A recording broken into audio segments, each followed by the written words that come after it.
ឲ្យកូនបានទីក្តីសុខរស់ស៊ីមានបានឲ្យកូនជាជំងឺណាកូនណា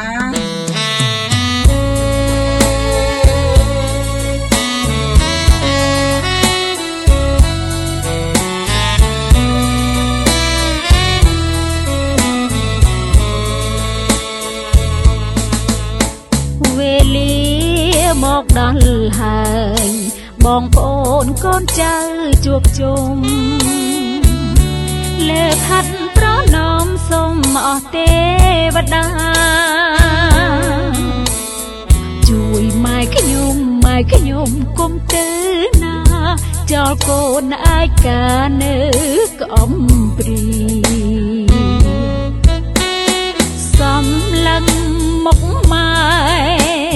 កូនសែនសងវែកកូនចង់ស្រែកបែកមេឃាអូអ្នកម្ដាយអើយអ្នកម្ដាយខ្ញុំអើយបដិញឡើយទុកកូនឲ្យរងាកូនចៅគ្រប់គ្នាសែនសោកា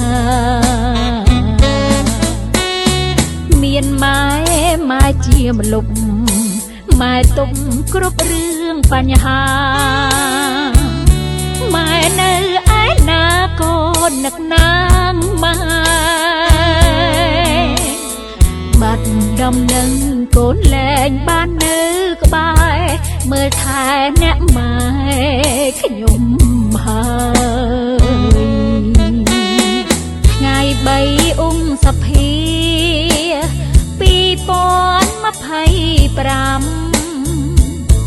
ម៉ោង1:36នាទីមកជរីកនាំម៉ែឲ្យចាក់ចេញពីកូនចៅញាតផៅទុកញោមញីម៉ែទៅកាន់ទីបរមសុខ